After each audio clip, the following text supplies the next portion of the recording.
নমস্কার বন্ধুরা, ঘরোয়া রান্নাবান্নাতে সকলকে স্বাগত জানাই।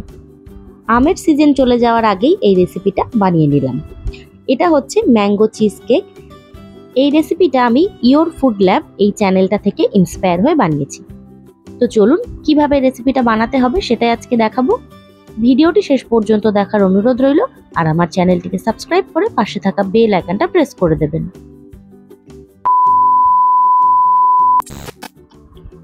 কড়াই বসিয়ে দিয়েছি। কড়াইতে সামান্য জল দিয়ে দেবো 1 লিটার দুধ।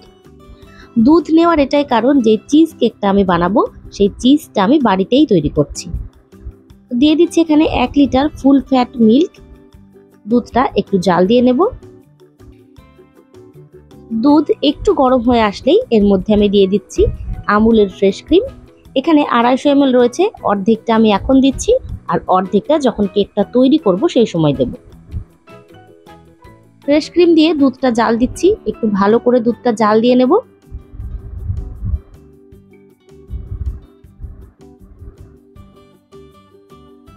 দুধটা বেশ কিছুক্ষণ আমি জাল দিয়ে নিয়েছি। এবার এটা থেকে ছানা তৈরি করব। দিয়ে দিচ্ছি একটা লেবুর রস। লেবুর রস দিয়ে এইভাবে একটু নাড়াচাড়া করলে পরে আস্তে আস্তে কিন্তু ছানাটা কেটে যাবে।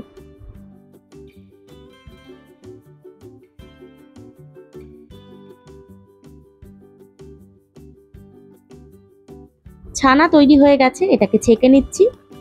প্রথমে একটা ছাঁকনিতে জলটা একটু ছেঁকে নেব, তারপর একটা সুতির কাপড়ের মধ্যে এটা দিয়ে জলটা চিপড়ে নেব।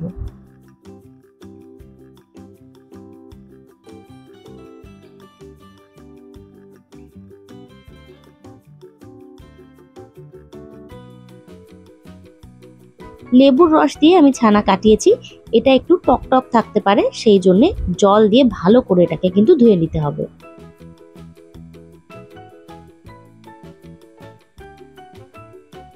জল দিয়ে ভালো করে ধুয়ে নিয়ে একটা কাপড়ের মধ্যে নিয়ে বাকি জলটুকু এটা থেকে বের করে নেব। ছানা থেকে পুরো জলটা বার করে নিয়েছি। ছানাটা একটা পাত্রে নিয়ে নিচ্ছি। এইবার কি করে চিজ তৈরি করব দেখুন, খুবই সহজ। একটা মিক্সিং জারের মধ্যে এই পুরো ছানাটা দিয়ে দিচ্ছি, আর সাথে আমি দিয়ে দেব একটুখানি লবণ। ভালো করে মিক্সিতে মোটামুটি 5 থেকে 10 মিনিট মতোই ছানাটাকে গ্রাইন্ড করব।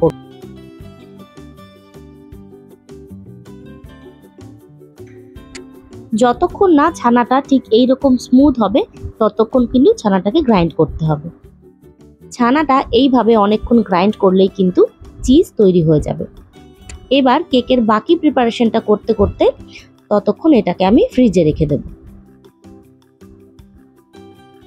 চিজ কেক বানাতে সবার নিচে যে লেয়ারটা হয় সেটা বিস্কুটের, আর এটা আমি পার্লেজি বিস্কুট দিয়ে করছি। অন্য যে কোনো বিস্কুট দিয়েও করতে পারেন। একটা ভারী কিছু দিয়ে এই বিস্কুটটাকে গুঁড়ো করে নেব। মিক্সিতেও গ্রাইন্ড করে নিতে পারেন। আমি রুটিবেলার বেলুন দিয়েই এইভাবে এটাকে গুঁড়ো করে নিচ্ছি। এটাকে গুঁড়ো করে নিয়ে একবারেই আমি এটাকে কেক মোলের মধ্যে ঢেলে নেব। খুব সুন্দরভাবে কিন্তু বিস্কুটটা গুঁড়ো হয়ে গেছে। এবার এর মধ্যে দিয়ে দেব বাটার। বাটার দিয়ে বিস্কুটটাকে ভালো করে আমি মাখিয়ে নেব।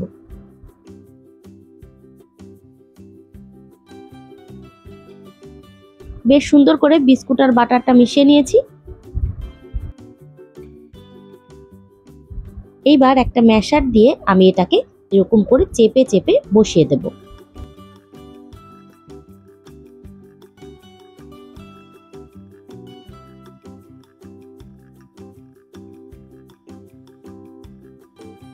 এটাকেও বেশ সুন্দর করে আমি সেট করে নিয়েছি। এটাকেও কিছুক্ষণের জন্য ফ্রিজে সেট হতে দেব। বিস্কুটটা ফ্রিজে সেট হতে দিয়ে আমি চিজটা ফ্রিজ থেকে বার করে নিয়েছি। একটা বোল নিয়ে তার মধ্যে চিজটা ঢেলে দিচ্ছি। এর মধ্যে এক এক করে অ্যাড করব 1 কাপ চিনি গুঁড়ো, সামান্য দেব ভ্যানিলা এসেন্স, বাকি যে ফ্রেশ ক্রিমটা ছিল সেটা এর মধ্যে দিয়ে দিচ্ছি।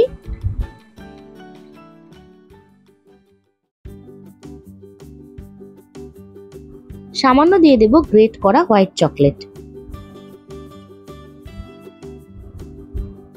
এবার এটাকে বেশ ভালো করে মেশাতে থাকবো। ইলেকট্রিক ব্লেন্ডার থাকলে সেটা দিয়েই ব্লেন্ড করবেন, খুব স্মুথ হবে এটা। আমার ব্লেন্ডারটা বার করে দেখলাম ইঁদুরে তারটা কেটে দিয়েছে, সেই জন্য এইভাবে হাত দিয়েই আমাকে এটা করতে হলো। তো দেখুন বেশ স্মুথ করে আমি এটাকে গুলিয়ে নিয়েছি। এবার এর মধ্যে দিয়ে দেব সামান্য লেবুর রস। লেবুর রস দিয়ে আবারও এটাকে কিছুক্ষণ বিট করব। যত এটা ব্লেন্ড করব কেকটা কিন্তু ততটাই সফট হবে। এবার দিয়ে দিচ্ছি ম্যাঙ্গো পাল্প। এটা দিয়েও আরও একটু কিছু সময় আমি এটাকে ব্লেন্ড করে নেব।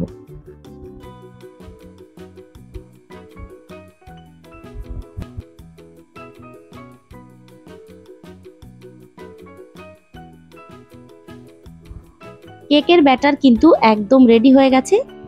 এবার ফ্রিজ থেকে মোলটা বার করে নেব, যেটাতে অলরেডি বিস্কুটের একটা লেয়ার রয়েছে। এর উপরে এবার যে ব্যাটারটা বানালাম সেটা দিয়ে দেব। এটা গ্যাসের ওভেনেই করছি। একটা পাত্র আগে থেকেই গরম করে নেব, মানে প্রিহিট করে নেব। তারপর এটাকে বসিয়ে 20 থেকে 30 মিনিট মতো সময় দিলেই কিন্তু কেকটা একদম তৈরি হয়ে যাবে। আর যদি মাইক্রোওয়েভে করেন তাহলে 160 ডিগ্রিতে 40 মিনিট মতো সময় দিতে হবে, তবেই কেকটা তৈরি হয়ে যাবে। কেকটা কতটা নরম তৈরি হয়েছে দেখুন, একদম পুডিং যেরকম হয় এটা ঠিক কিন্তু সেই রকমই তৈরি হয়েছে। এটাকে এবার রেখে দেব 7-8 ঘন্টার জন্য ফ্রিজে। কেকটা সকালের দিক বানিয়েছিলাম, সন্ধ্যাবেলা দেখুন কেকটা আমি বার করে নিয়েছি ফ্রিজ থেকে। এবার মোল থেকে আমি এটাকে বের করে নেব।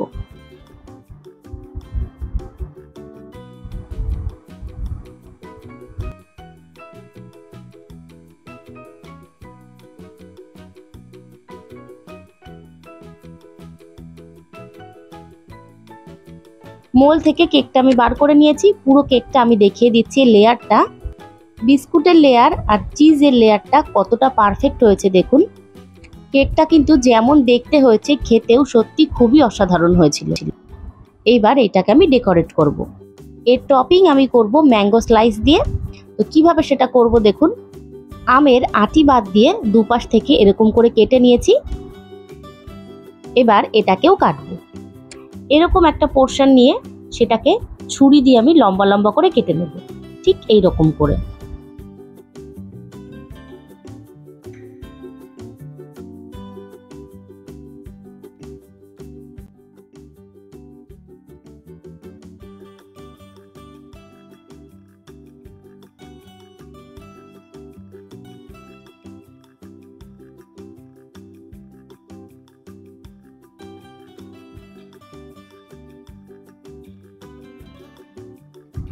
এইটা দিয়েই তৈরি হবে টপিং।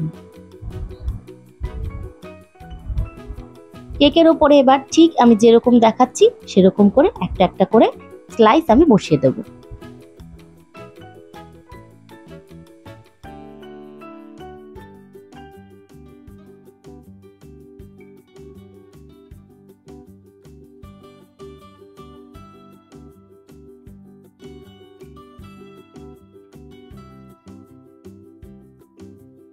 এইভাবে পুরো ঘুরিয়ে গোল করে মাঝখানে অবধি চলে আসবো।